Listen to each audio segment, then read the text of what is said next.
आज हम एक केस देखते हैं। इस केस में हम देखेंगे कि पेशेंट का कंसर्न क्या रहता है, वह किसकी चिंता करता है, अपनी बीमारी होती है। तो जनरली पेशेंट में हम देखते हैं कि कोई अपनी चिंता करता है, कोई पैसे की चिंता करता है, कोई बिजनेस की चिंता करता है, कोई परिवार की चिंता करता है, कोई फ्यूचर की चिंता करता है। तो हर केस में पेशेंट का कंसर्न, उसकी एंजाइटी किसी न किसी चीज़ से लेके जुड़ी रहती है। तो हम देखेंगे आज कि इस केस में पेशेंट का कंसर्न कैसा था।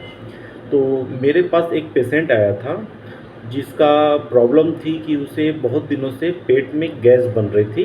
उसको एसिडिटी इंडाइजेशन की शिकायत थी और तकरीबन वो कई जगह ट्रीटमेंट ले चुका था, लेकिन उसे उतना आराम नहीं मिला।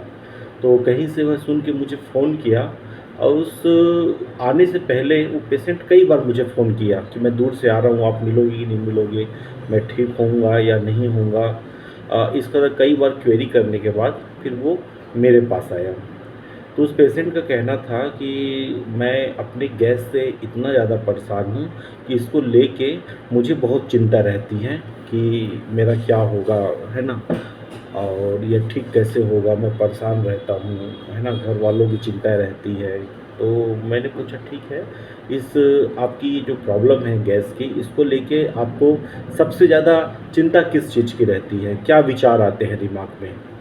तो इस पेशेंट ने मुझे एक स्टोरी बताई अपने परिवार की कि बहुत पहले इनके बड़े भाई का डेथ हो गई थी।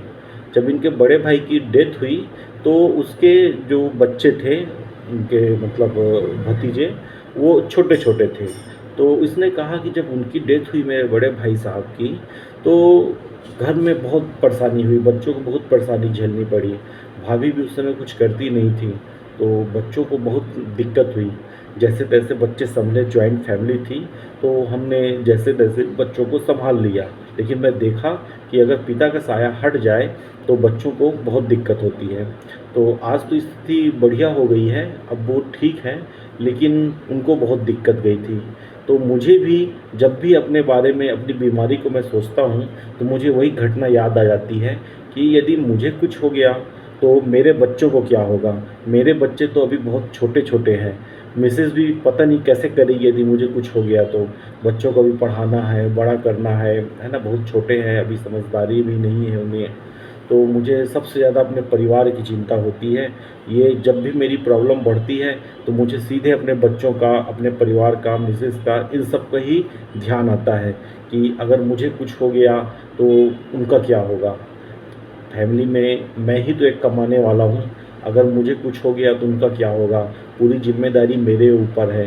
तो उनके लिए मैं ठीक होना चाहता हूँ कि जब तक वो अपने पैर पे खड़े नहीं हो जाते, सँभल नहीं जाते, तो मुझे तो ठीक होना पड़ेगा। इसीलिए मैं आपके पास आया हूँ कि मुझे ठीक कर दीजिए। इसके कारण मुझे बहुत चिंता होती है। तो मैंने पूछा कि और क्या लगता है आपको? तो उसने बोला कि जब मुझे चिंता होती है तो मुझे बिल्कुल चैन नहीं मिलता, बहुत घबराहट लगती है, रात को मैं सो नहीं पाता, रात-रात भर जागते रहता हूँ, इधर-उधर उठ के मैं घूमने लग जाता हूँ।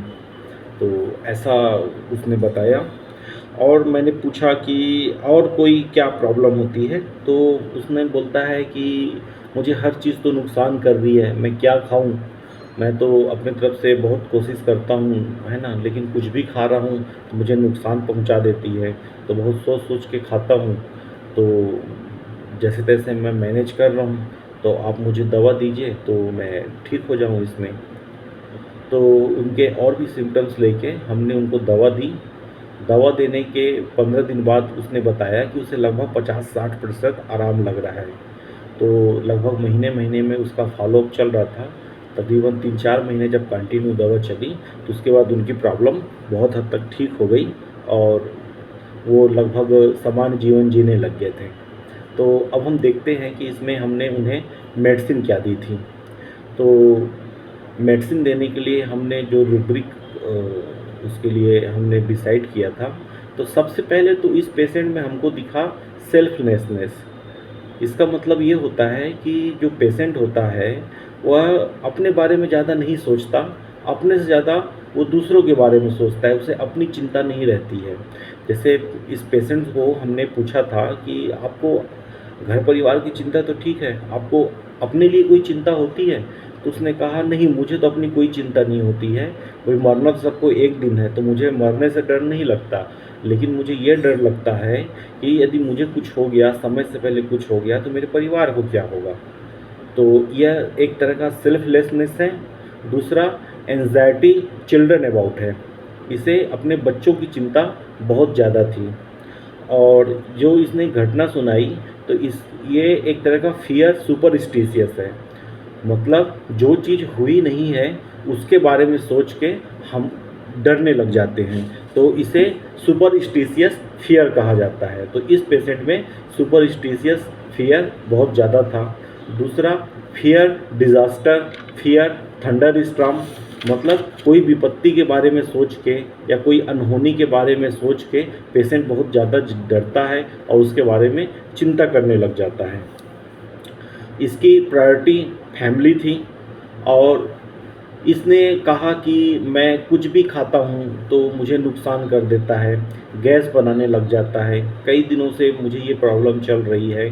तो इस प्रकार का लैंग्वेज जब पेशेंट यूज़ करता है तो हम लेते हैं delusion injury, injured is being, मतलब उसे अभी भी कोई ना कोई क्षति लगातार चली रही है, उसकी तकलीफ चल रही है।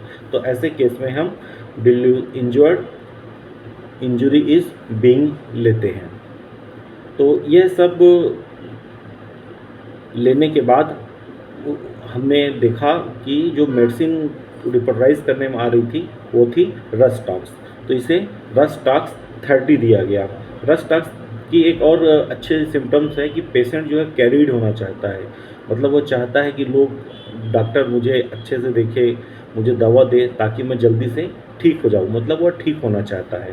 तो एक rubric carried desire to be carried भी रस्टॉक्स कवर करता है। तो इस पेशेंट को हमने रस्टॉक्स 30 दिया वाटर डोज में, तो देने के बाद ही इसे आराम मिलना शुरू हो गया। और सबसे बड़ी जो इसे एंजाइटी हो रही थी बच्चों की, और जो एक फियर आ रहा था सुपरस्टिशियस, दवा देने के 15 दिन के अंदर ही उसको यह फियर चला गया। जो इसको एंजाइटी हो रही थी, जो रेस्टलेस हो रही थी, नींद नहीं आती थी, इधर उधर या रात को टहलते रहता था नींद आने के कारण, तो बहुत डाउन हुआ, इसे अच्छे से नींद आने लगी, गैस भी कम होने लग गई थी। और सबसे बड़ी बात जो इसे चिंता होती थी, जो मेन इसका कंसर्न था कि मेरे बच्चों को क्या होगा, मुझे कुछ हो गया तो क्या होगा, ऐसी चीज़ें इसकी डाउन हो गई। तो रस्टॉक्स से इसको बहुत आराम मिला। रस्टॉक्स को एक बार हम सुपरफिशली देखें, जो रस्टॉक्स पेशेंट होता है यह सेल्फलेस होता है, यह अपने से ज़्यादा दूसरों की चिंता करता है। और इसका जो सबसे प्रोमिनेंट सिम्टम्स होता है फियर सुपरस्टिशियस, मतलब यह किसी भी चीज़ की कल्पना करके, सिर्फ कल्पना करके कि ऐसा हो जाएगा तो क्या होगा, ये हो गया तो क्या होगा, जबकि रियल में वो होता नहीं है, लेकिन यह भविष्य में होने वाली घटनाओं के बारे में सोच के ही यह परेशान होता रहता है। तो रस्टॉक्स का ये बहुत बड़ा सिम्टम्स है। दूसरा, यह fear thunder storm, fear disaster of unfortunate something happen, मतलब यह किसी भी चीज़ों को कुछ नुकसान हो जाएगा, कोई विपत्ति हो जाएगी तो उससे मैं कैसे निपटूंगा, परिवार का क्या होगा, यह सब सोच के वह डरता रहता है। और यह एंजाइटी सिटिंग बैंड है, मतलब यह बैठ के चिंता करते रहता है कि ये सब कैसा होगा। हम कंपेयर करते हैं दूसरी मेडिसिन से, तो जो हायोसाइमस है वो ऐसी कंडीशन जब उसके पास आती है तो उसको धोखा खाने का डर होता है कि मुझे कुछ नुकसान कर जाएगा, इसकी वजह से मेरी प्रॉब्लम हो रही है, या दवाइयाँ मुझे नुकसान कर रही है, या कोई चीज़ नुकसान कर रही है ना, उसके ऊपर ऐसा फीलिंग आता है।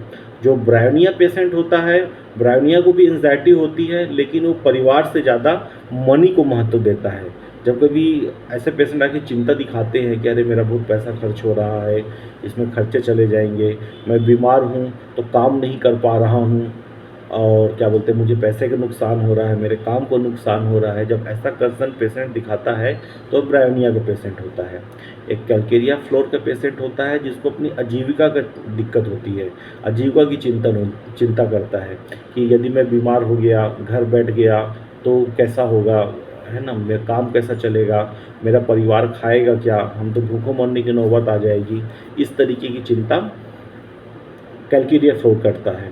जो रस टॉक्स होता है वह पेशेंट अपने परिवार की पूरी जिम्मेदारी उठाता है।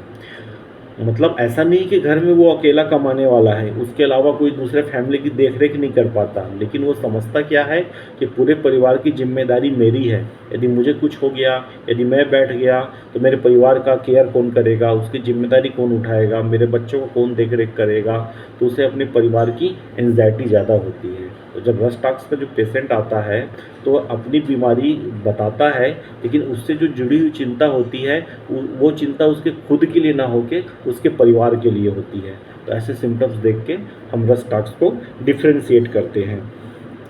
और जैसे कुछ रूब्रिक देखें तो वीपिंग कॉजलेस है, विथआउट नोइंग व्हाई, अक्सर वो बात बात में रो देगा, है ना, क्यों रो रहा है उसको खुद समझ में नहीं आएगा।